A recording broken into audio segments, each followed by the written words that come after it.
Ethyl കിച്ചണിലേക്ക് എല്ലാവർക്കും സ്വാഗതം. നല്ല ടേസ്റ്റിൽ തയ്യാറാക്കിയെടുക്കാൻ പറ്റിയ നല്ലൊരു കറി റെസിപ്പിയാണ് ഇന്ന് നമ്മൾ ചെയ്യുന്നത്.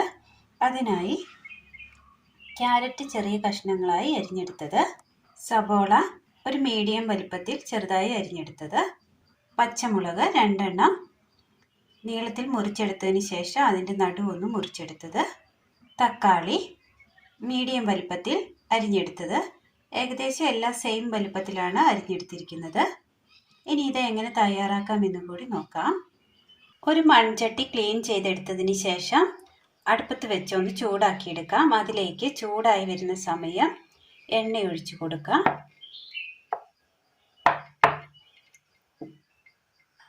ഈ എണ്ണയിലേക്ക് നമ്മൾ അരിഞ്ഞു വെച്ചിരിക്കുന്ന ക്യാരറ്റ് ഇട്ട് കൊടുക്കാം.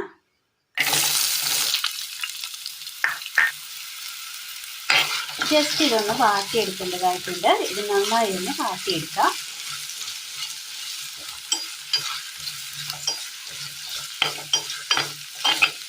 ഇതിൻ്റെ ആ പച്ചമണം ഒന്ന് മാറ്റിയെടുക്കണം. അതാണ് ഇത്. ചപ്പാത്തി, പൂരി, അപ്പം, ചോറ് എന്നിവയ്ക്കൊപ്പം കഴിക്കാൻ പറ്റിയ നല്ലൊരു കറിയാണ്. എല്ലാവരും ഒന്ന് ചെയ്ത് നോക്കണം. അഭിപ്രായങ്ങൾ കമൻറ്റ് ബോക്സിൽ അറിയിക്കാൻ മറക്കരുത്. ഈ വീഡിയോ കാണുന്നവരൊന്ന് ലൈക്ക് അടിച്ചു പോണേ. ജസ്റ്റ് ഒന്ന് വാടി വന്നിട്ടുണ്ട്. ആ പച്ചപ്പൊക്കെ ഒന്ന് മാറിയിട്ടുണ്ട്. ഇനി ഇതിലേക്ക് നമ്മൾ അരിഞ്ഞു വെച്ചിരിക്കുന്ന സബോള ചേർത്ത് കൊടുക്കാം.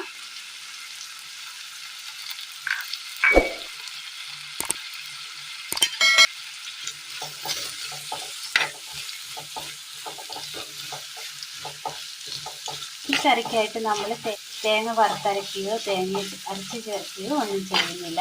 അല്ലാതെ തന്നെ നല്ല ടേസ്റ്റിൽ തന്നെ തയ്യാറാക്കി എടുക്കാൻ പറ്റും.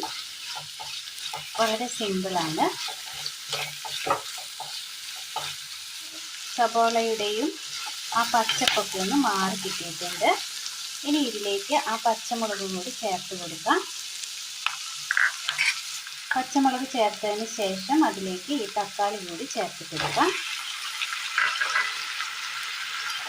നല്ലതുപോലെ മിക്സ് ചെയ്യുക.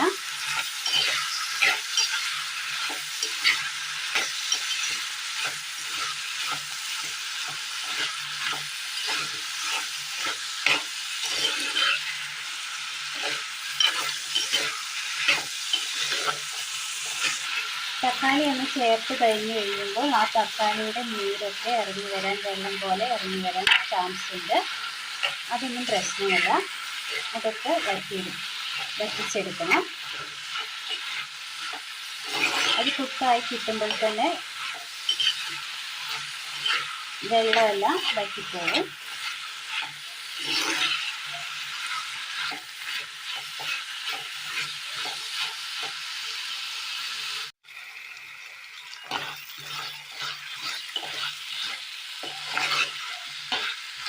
ആ വെള്ളമയൊക്കെ ഒന്ന് ചെറുതായി വറ്റി വരുന്ന സമയം ഇതിലേക്ക്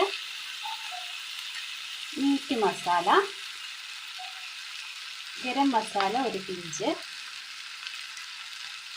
മല്ലിപ്പൊടി, പച്ചമുളകിന് എരിവുണ്ടെങ്കിൽ അതനുസരിച്ച് വേണം മുളക് പൊടി ചേർക്കാനായിട്ട്. ഒരല്പം മുളക് പൊടി നന്നായി മിക്സ് ചെയ്തെടുക്കാം.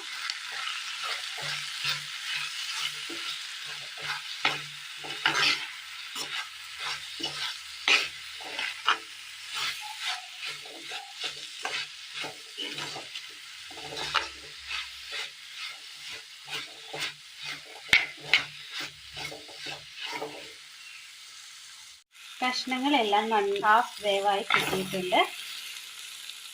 തക്കാളിയൊക്കെ നന്നായി വെന്തുടങ്ങിയിട്ടുണ്ട്. പൊടികൾ മൂത്ത് കിട്ടിയിട്ടുണ്ട്. ഇനി ഇതിലേക്ക് നമുക്ക് ഒരല്പം തിളപ്പിച്ചാറ്റിയ വെള്ളം ഒഴിച്ചു കൊടുക്കാം. ചെറു ചൂടുവെള്ളം വേണമെങ്കിൽ ഒഴിച്ചു കൊടുക്കാവുന്നതാണ്. തിളപ്പിച്ചാറിയ വെള്ളം ഉള്ളതുകൊണ്ട് ഞാനത് ഒഴിച്ചേ ഉള്ളൂ. പച്ചവെള്ളം എന്തായാലും ഇതിനൊഴിക്കരുത്. ഇനി ഇതിലേക്ക് ആവശ്യമായ ഉപ്പ് കൂടി ചേർത്ത് കൊടുക്കാം. ഉപ്പ് ചേർത്ത് കൊടുത്തതിന് ശേഷം ഒന്ന് മൂടി വെച്ച് നന്നായി ഒന്ന് തിളപ്പിച്ചെടുക്കണം. കറി നന്നായി തിളച്ച് വന്നിട്ടുണ്ട്. ഒന്നുകൂടെ ആ അരപ്പി കിടന്ന ആ കഷ്ണങ്ങളെല്ലാം നന്നായി ഒന്ന് തിളച്ച് കിട്ടിയിട്ടുണ്ട്. ഇനി ഇതിലേക്ക് ഒരു തണ്ട് കറിവേപ്പില കൂടി ഇട്ട് കൊടുക്കാം.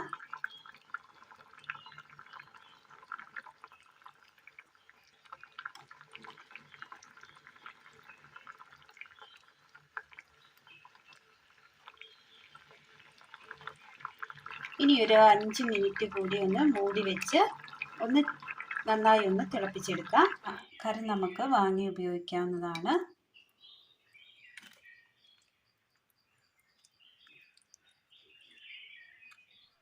ഈ കറി ഇങ്ങനെ നമുക്ക് ഉപയോഗിക്കാവുന്നതാണ്. കടുക് പോലും തിളയ്ക്കേണ്ടതായിട്ട് വരുന്നില്ല.